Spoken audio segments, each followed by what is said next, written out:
بھائیوں سے بھی ریکویسٹ کروں گا کہ قرآن کو جب آگ لگائی گئی تو آپ کو تو بڑا اشتعال آیا ہے، لیکن جو کچھ آپ قرآن کے ساتھ کر رہے ہیں،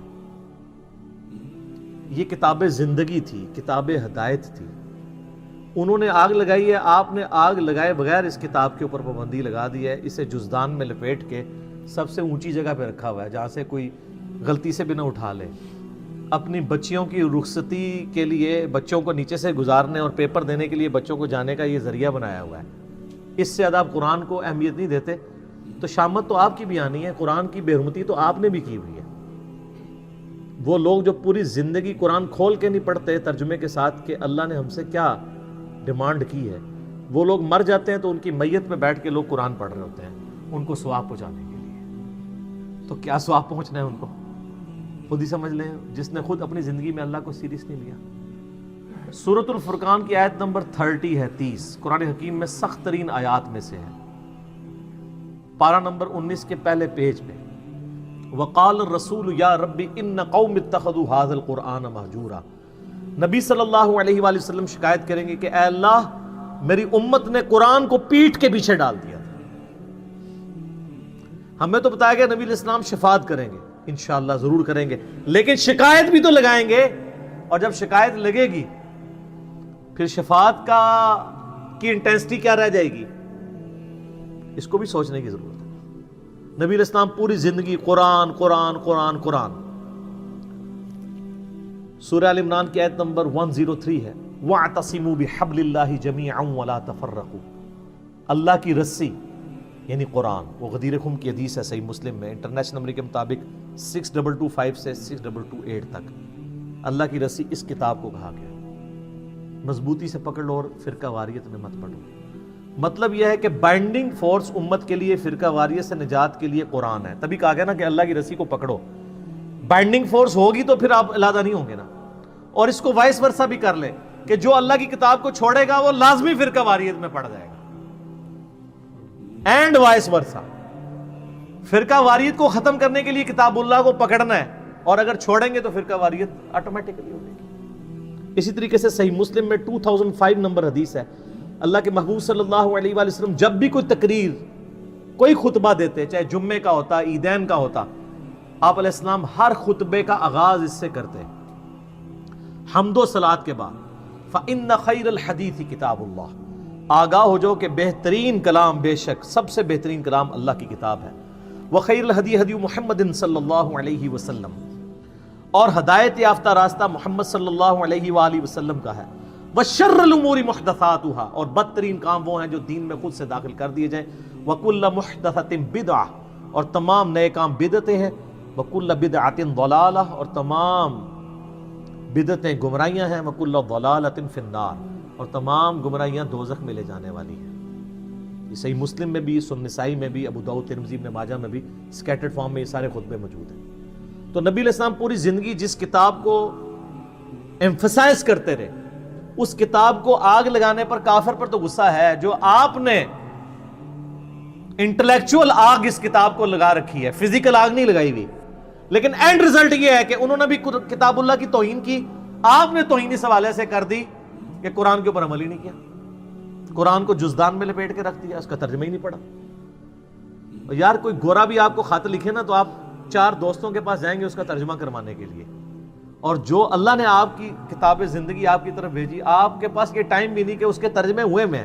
اگر آپ بریلوی ہیں حمزہ بریلوی صاحب کا ترجمہ پڑھ لیں، اگر دیوبندی ہیں اشرف علی تھانوی صاحب کا پڑھ لیں، اگر اہل حدیث ہیں تو جونا گھڑی صاحب کا پڑھ لیں، اگر آپ اہل تشیع ہیں تو سید فرمان علی شاہ صاحب کا پڑھ لیں، اگر آپ بالکل سادہ مسلمان ہیں، کسی کا نہیں پڑھنا چاہتے، نیوٹرل بندوں کا، تو آپ مولانا مودودی کا پڑھ لیں،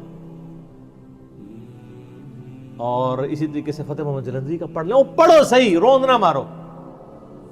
تو قرآن کو انہوں نے آگ لگائی بھی ہے، اور آپ نے آگ لگائے بغیر قرآن بین کیا ہوا ہے، اور اس سے بڑھ کر یہ کہ انڈیا پاکستان بنگلہ دیش کا مولوی کہتا ہے قرآن ڈائریکٹ نہ پڑھنا گمراہ ہو جاؤ گے۔ یہ جو یہودی نما مولوی آپ کے ممبر پہ چڑھا ہوا ہے، اگر آپ کو کوئی یہودی عیسائی آ کے کہ قرآن نہیں ڈائریکٹ پڑھنا آپ گمراہ ہو جاؤ گے، آپ کہیں گے اللہ کا دشمن ہے، اور اگر مولوی کہتا ہے تو آپ کہتے ہیں سبحان اللہ بالکل صحیح کہہ رہے ہیں مفتی صاحب۔ تو اس کی پھکی میرے پاس ہے، ان سے کہ ہم ڈائریکٹ قرآن پڑھتے بھی نہیں ہیں، ہم تو احمد بریلوی صاحب سے پڑھ رہے ہیں کیونکہ ترجمہ انہوں نے کیا ہوا ہے. آپ بتائیں آپ کو قرآن زیادہ آتا ہے یا احمد صاحب بریلوی صاحب کو؟ تو کون سا بریلویوں کا مفتی ہے جو کہے گا مجھے زیادہ آتا ہے؟ تو ان کو تو انہوں نے اردو میں کیا، اور اردو میری مدر ٹنگ ہے. جس طرح صحابہ کرام کی مدر ٹنگ تھی عربی، ان کو کسی سے ترجمہ نہیں کرانا پڑتا تھا. زیادہ تر صحابہ بالکل امی تھے، ان پڑھ تھے، لیکن ان کی زبان تھی، ان کو سمجھ آتی تھی. اب اردو تو ہماری اپنی زبان ہے نا، اردو سیکھنے کے لیے تو ہمیں کسی مولوی کے پاس جانے کی ضرورت نہیں ہے. اور اگر مولوی کے پاس جانا ہے تو سب سے بڑے مولوی نے ترجمہ کر دیا احمد صاحب بریلوی صاحب نے. جو بندی سے پوچھیں کہ آپ کو زیادہ علم ہے یا اشرف تھانوی صاحب کو، کہا تھانوی صاحب کو. تو ہم کہیں ہم تو ان سے پڑھتے ہیں، انہی کا ترجمہ ہے. اور یہ ترجمے انہوں نے کیا قرآن بیچنے کے لیے اور پیسے کمانے کے لیے لکھے تھے یا عوام الناس کی بھلائی کے لیے؟ بھلائی کے لیے. تو سر اس بھلائی سے ہمیں نفع بھی نہیں آپ اٹھانے دیتے. کہتے ہیں علماء سے دور کرتے ہیں. اور سر ہم کہتے ہیں علماء سے جوڑیں، ہم ہی تو جوڑ رہے ہیں، دور نہیں کر رہے. ہاں جو سو کالڈ مولوی بنے ہوئے ہیں جو قرآن سے دور کرنا چاہتے ہیں، ہم کہتے ہیں ان سے بچیں، نقالوں سے ہوشیار رہیں. آج گورے کو قرآن کا ترجمہ انگریزی میں پڑھ کے ہدایت مل رہی ہے. 2007 میں کلنٹن پاکستان آئے، 2 دفعہ پریزیڈنٹ رہے ہیں امریکہ کے. میں نے خود جیو کے اوپر ان کی یہ ویڈیو دیکھی ہوئی ہے، یوٹیوب پہ بھی آپ کو امید ہے مل جائے گی. اسلام از دا فاسٹسٹ گروئنگ ریلیجن ان امریکہ. کیوں؟ وہاں کس حافظہ اللہ، کس رحمہ اللہ، کس آیات اللہ، کس دامت برکاتم عالیہ، کس مدہ ذلہ کی دعوت پہنچی ہوئی ہے؟ قرآن کا ترجمہ. جب 2001 میں ٹوئنس ٹاور کے اٹیک کے بعد اسلام کو ملائن کیا گیا، لوگوں نے اسلام کو اسٹڈی کرنا شروع کیا، اسلام کی طرف مائل ہو گئے. اور بخاری مسلم میں حدیث ہے، نبی صلی اللہ علیہ وآلہ وسلم نے فرمایا اللہ تعالیٰ نے ہر نبی کو کوئی نہ کوئی معجزہ دیا تھا، اور مجھے اللہ نے وحی کا معجزہ دیا ہے.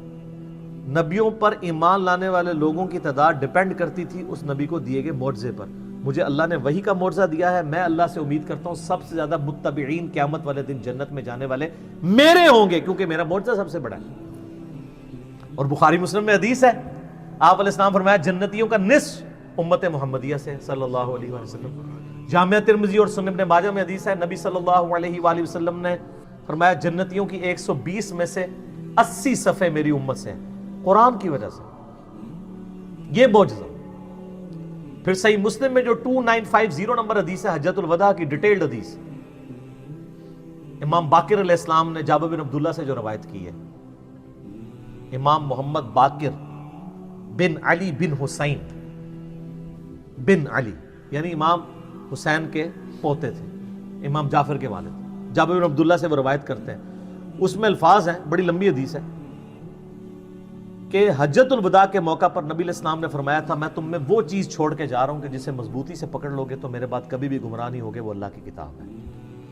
مسلم شریف میں صرف اللہ کی کتاب کا ذکر ہے. ہاں ایک حسن درجے کی روایت ہے، اس کو سپورٹو، وہ المستدرک الحاکم میں ہے، انٹرنیشنل نمبر کے مطابق 318 کتاب العلم چیپٹر میں، کہ میں اپنے بعد تم میں 2 چیزیں چھوڑ کے جا رہا ہوں، ایک اللہ کی کتاب اور دوسری اس کے رسول کی سنت صلی اللہ علیہ وسلم. ان کو پکڑ لینا، کبھی بھی گمراہ نہیں ہوگے. اور ظاہر ہے سنت کو ماننا قرآن کو ماننا ہی، قرآن نے ہی ہمیں سنت کی طرف ترغیب دلائی ہے نا. من یطع الرسول فقد اطاع اللہ.